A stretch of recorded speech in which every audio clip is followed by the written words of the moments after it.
जी, ऐसा लगता है कि भारत की राजनीतिक इतिहास में 14 फरवरी की डेट एक बड़ी अहम डेट होने वाली है। जैसा आपने जिक्र किया कि ठीक 5 साल पहले पुलवामा की घटना हुई, 40 जवानों की मौत हुई उसमें, आतंकवादी हमले में।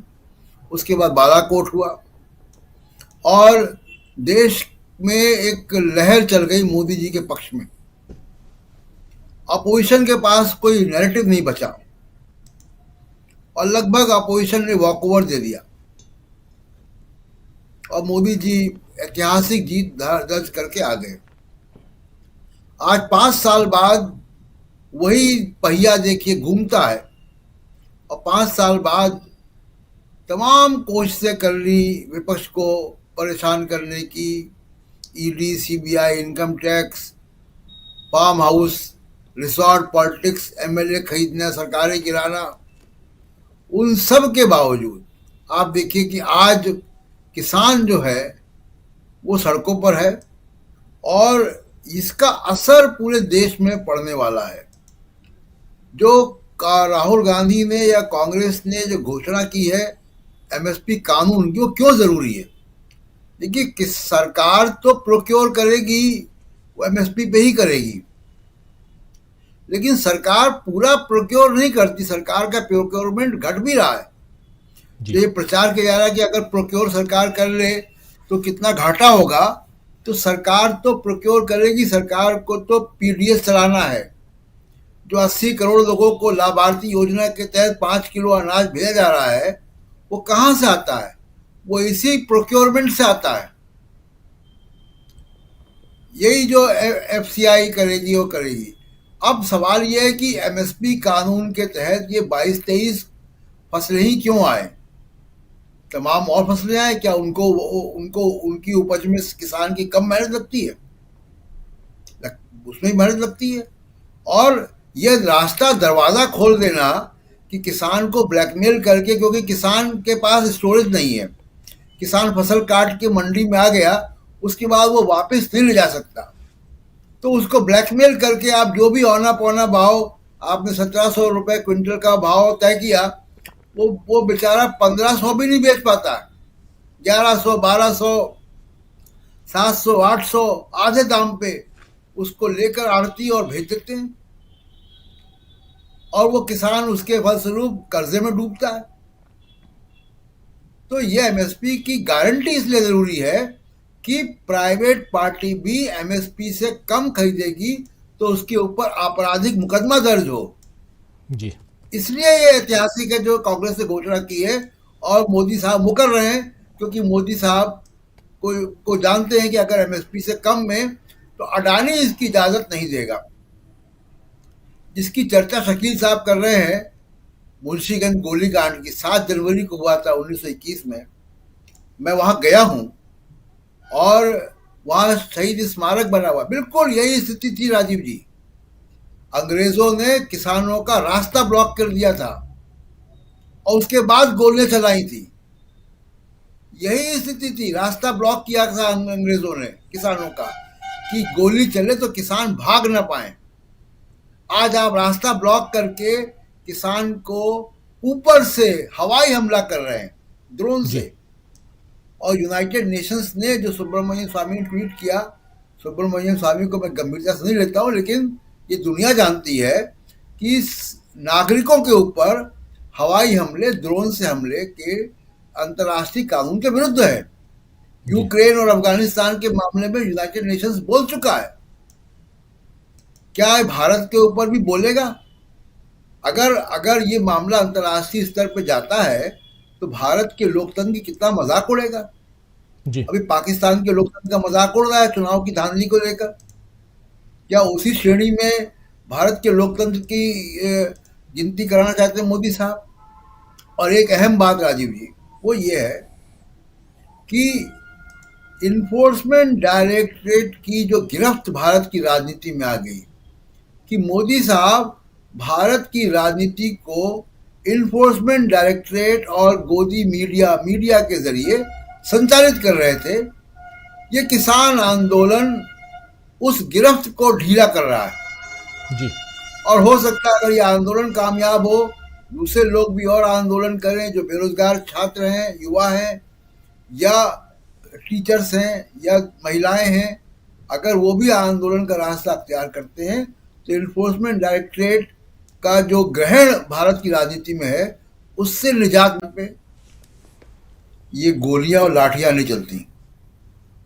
तो जाहिर सी बात है कि अगर सरकार की नीयत नहीं है, सरकार केवल समय बिताना चाहती है, समय बर्बाद करना चाहती है, बातचीत में उलझाना चाहती है, लेकिन सरकार की नीयत नहीं। सरकार की नीयत होती है सरकार बात करती। जी।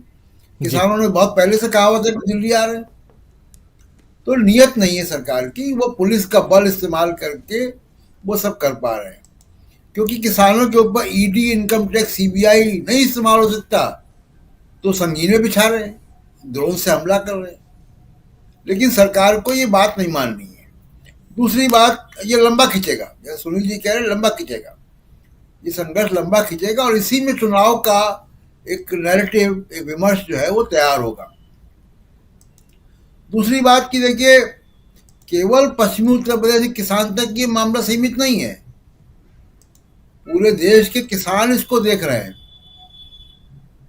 और अब अगर आप देखिए कि किस जो राजनीति अब दिख रही है, सामाजिक न्याय, कास्ट सेंसस की डिमांड, महंगाई, बेरोजगारी और एमएसपी, ये जी। प्रमुख मुद्दे हैं जिनके इर्द गिर्द ये चुनाव होने वाला है।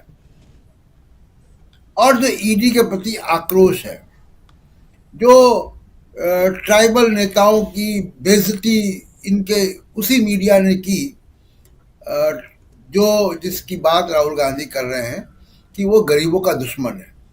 एक सवाल जैसे यहाँ ही पे है, गरीब अपनी एक सवाल है प्रशांत जी। राहुल गांधी ने जो गारंटी दे दी एमएसपी की, ये कितना बड़ा यहाँ प्रेशर, कितना बड़ा दबाव आज की तारीख में सरकार पर है कि किसानों की जो पहली मांग है एमएसपी की गारंटी दो, वो यहाँ मानना उनके लिए अब एक मजबूरी दिखाई देता है। देखिए, ये इसने मोदी साहब को फंसा दिया है बुरी तरह से, क्योंकि इस मांग को मानने के लिए जो कॉरपोरेट है वो कभी भी इजाजत नहीं देगा। कोई 1.25 लाख करोड़ का बाजार है राजीव जी, ये जी। कौन उद्योगपति छोड़ना चाहेगा इस 1.25 लाख करोड़ के बाजार को, कि जो औने पौने दाम पर आप खरीदें और उसके बाद उसको उसकी आड़त करें, उसकी काला बाजारी करें बाद में।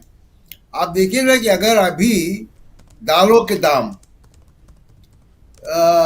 खाद्यान्न तेल के दाम, सरसों के तेल के दाम, ये कौन बढ़ा रहा है? ये किसान नहीं बढ़ा रहा है। किसान ने सरसों बेच दी थी जी। मध्य प्रदेश के जब चुनाव हो रहे थे उसी वक्त, तो किसान ने तो सरसों बेच दी और उसको एमएसपी भी नहीं मिला। तो कौन कर रहा है ये जो खाद्यान्न तेल की बाजार है, कौन है? अडानी जी का उसमें बड़ा एक हिस्सा है, शामिल है, बड़े बड़े गोदाम है उनके, तो दाम वो बढ़ा रहे हैं। तो वो तो मोदी जी का के ऊपर वही मीडिया कंट्रोल करते हैं। तो कैसे वो मोदी जी जो है वो राहुल गांधी की बात मान पाएंगे? पहली बात। दूसरी बात देखिए, मतदाता का हमने तेलंगाना में भी देखा, हमने कर्नाटक इलेक्शन में भी देखा, और राजस्थान, मध्य प्रदेश, छत्तीसगढ़ के चुनाव में भी देखा हमने। ऐसा नहीं है कि सरकारें नहीं बनी तो वोट बड़ा गायब हो गया, कांग्रेस वहां से साफ हो गई एकदम। 40% वोट आया है ना, जी। कुल मिला के लगभग 50 लाख वोट ज्यादा आया है ना कांग्रेस को इन्हीं 5 विधानसभा चुनाव में। तो मतदाता ए टीम और बी टीम को पहचान रहा है। मैं जयंत चौधरी का एग्जाम्पल लेता हूं जी। कि जयंत चौधरी की कंस्टिट्यूंसी 2 हैं, एक किसान और दूसरा अल्पसंख्यक। जो उनके ट्विटर हैंडल में भी ट्वीट लटका हुआ है, जो ये कह रहा है कि दिल जीत लिया, तो किसका दिल जीत लिया? क्या वो माइनॉरिटीज का बीजेपी के साथ हाथ मिलाकर, या किसानों का दिल जीत पाएंगे ये जो हो रहा है उसके बावजूद?